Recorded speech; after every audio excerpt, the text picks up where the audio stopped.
my name's Erica, and this is one of our donkeys, Molly.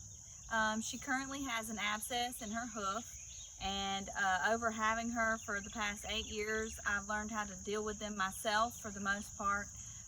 We have had farriers help us occasionally, but the reason I have learned over the years is we had a vet come out the very first time she ever had an abscess, and I didn't know what to do. We had a vet come out, and it ended up being about $400. So over the course of time, I've learned to do these myself. She doesn't get them quite every year, but it comes from rocks or debris or something getting in there and creating bacteria hole, and it needs to be popped and drained out so that the abscess can clear out all the bacteria and heal up. And how we do that is with poultice wrap padding over the course of probably about a week or so. Just depends on how quickly they get better. So today I'm going to show you how I do that and the materials that I use for Miss Molly here, and hopefully she cooperates for us. We don't feed them grain or treats or anything, but when we do this process, sometimes they get agitated and we will give them a little sweet feed or some treats here and there to try to calm them down a little bit. So they are just pasture grazers, and we have a creek that they drink water from, and that's their main source of water. And so with that, we will get started. So yesterday evening, we found her laying down, and I was able to clean the hoof out and pop the abscess, and I poultice wrapped it last night. And it's been 24 hours, so we're going to do that again now. So I have to cut the old poultice wrap off. So this is, I have a little setup here. You always want to bring some clean water with you. I use an old coffee jug because your poultice wrap will need some clean water. And then I just have this little setup with my supplies in it, cleaning brush, and I always try to wear gloves and some pickers to pick out the hoof debris if you need to, and then the poultice and the wraps. And so we'll get started by cutting this old wrap off from yesterday.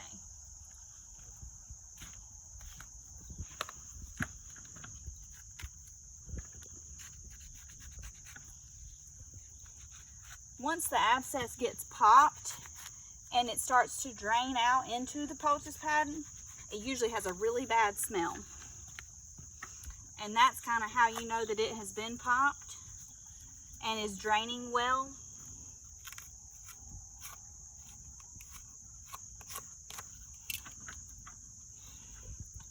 So the green material that you're going to see in here is a secondary poultice that I use on top of the pads.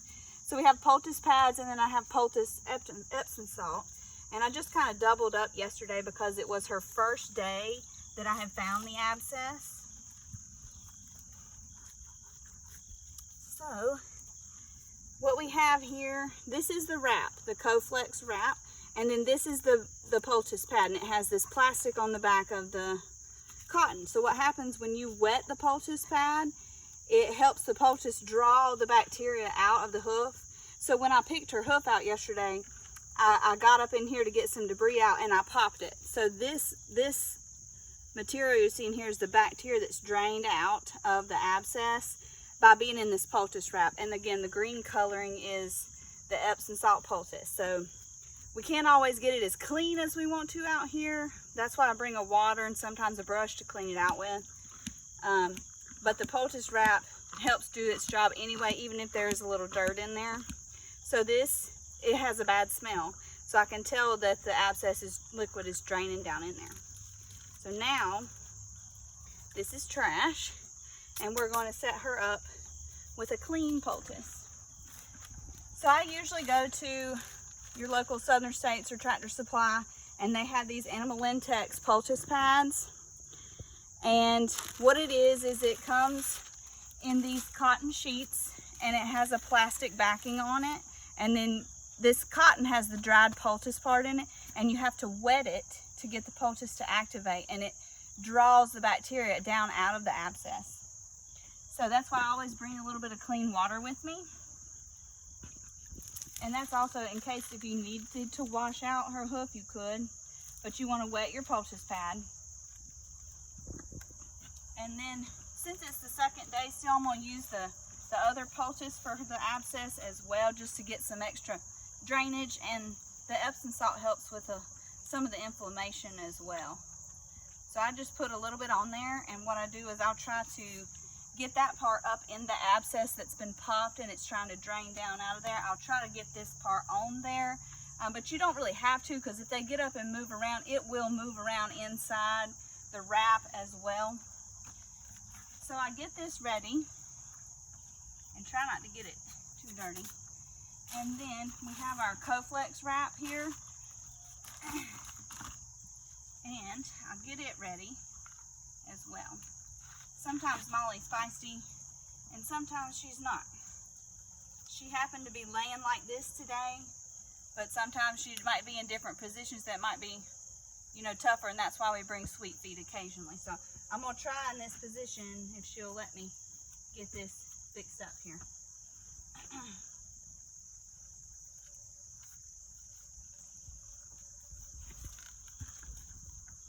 So Molly's abscess is toward the front here, and this hoof, you know, is chipped off, but probably because of that right there. But I'm going to try to get this part in there, and the hoof is warm. So she gets these almost every summer. The past like 2 years she didn't get them, but another way that you can tell when they're laying down, I check for this hoof warmness right here first, because when I know that hoof is warm anywhere, that means that it is the bacteria is creating the warmth of the abscess inside. It's just teeming in there. If you feel warmness up in the legs, you may want to consult with a vet about that. But I know that when the warmness is here, and I started cleaning it out yesterday and the abscess popped and some liquid came down, then I know that it is an abscess right here in her hoof. So this is the tough part. I'm going to try to get this to go in there and then wrap it.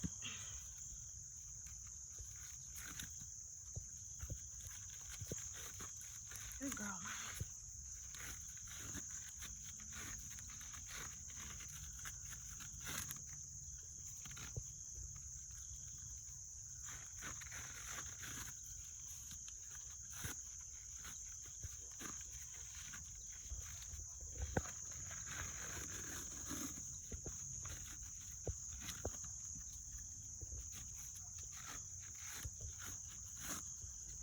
So the toe, if the Coflex is going to break, the most common area that the Coflex will break in is the toe.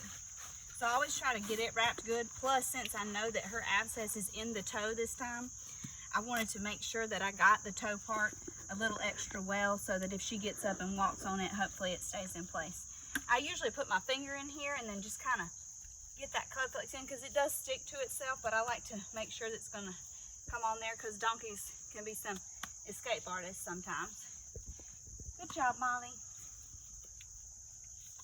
So that is it for this poultice wrap.